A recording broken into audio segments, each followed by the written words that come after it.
Congressman Keith Self from Texas's third district joining me.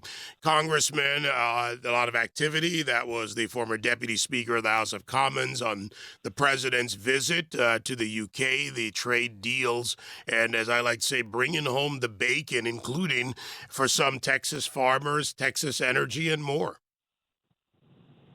Good morning. Great to be with you, David. Thank you.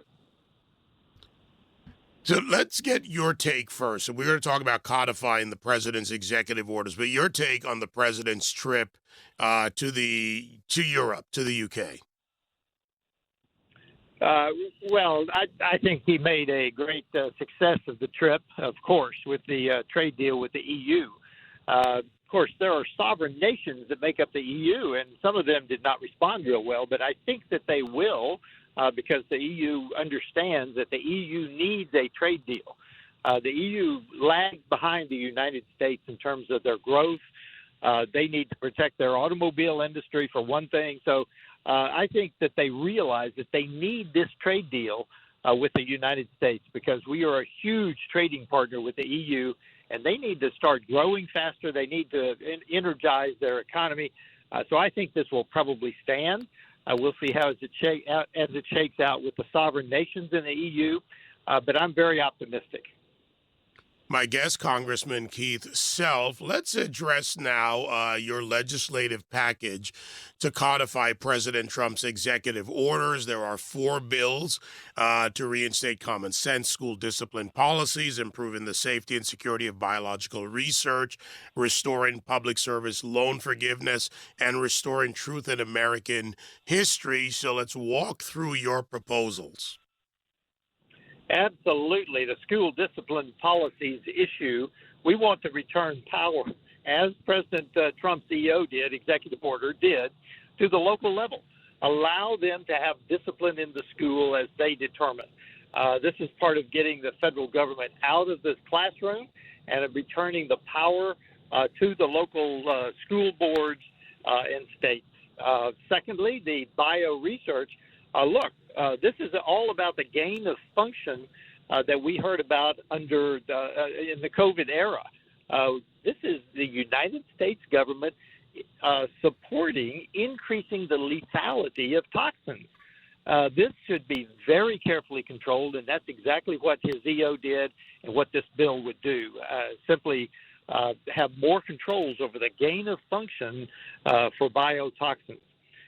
Thirdly, the Public Square loan forgiveness program. Look, the federal government had expanded that from roughly 7,000 eligible for it to well over 1 million that were eligible for it. And frankly, some of the NGOs and organizations that we were supporting violence in the streets, supporting terror. So this had totally gone far away from its original intent, and we want to return it to public service loan forgiveness for those people that commit to public service in one of several areas. And lastly, the one that I spent the most words on in the bill that I wrote was truth in American history. There are 3 things that the left must tear down if the federal government is to be totally autonomous and sovereign. One of them is history. The other 2 is our faith and our family. Those are the other 2. But history is vitally important to understand the foundations of our nation, how it got started, the wisdom of our founders. So that, to me, is vitally important because we don't teach civics in school anymore. I have a program that deals with a few students, but we need to get back to teaching civics and American history in truth in American schools. Now, there's such a broader common sense approach for, I would say, most Americans, Congressman, and to your points in this package that, one, we need to know where we came from as a country, how we evolved to where we are today. And that's, like you, I believe we need to have accurate telling of history. That way we don't see the abuses of the left continue. The more we educate ourselves.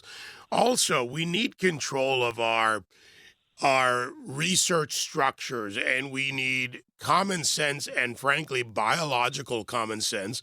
We should not be training, communist scientists in gain of function research. Absolutely not. We found out how dangerous that is. We have no control over it. In fact, if we support it, you're going to see another toxin released, and that's another pandemic. Next time, it could be a real pandemic that would take out significant percentages of our population. This is something we must get under control. Congressman, while you're on recess, there's a lot of work to be done back in D.C. The 12 appropriations are on the horizon. What else is not necessarily just on your mind, but a priority when you get back to D.C.? Well, the priority continues to be we've got to focus on the deficit and the debt because we've passed the rescissions bill, we've passed the which is not a budget bill, it was a baseline bill, the one big beautiful bill. As you say, we've got the appropriations bills to go. We've passed two of them. The Senate has passed none. So we're obviously looking at a continuing resolution at some point at some length. I have no idea how that's going to shake out.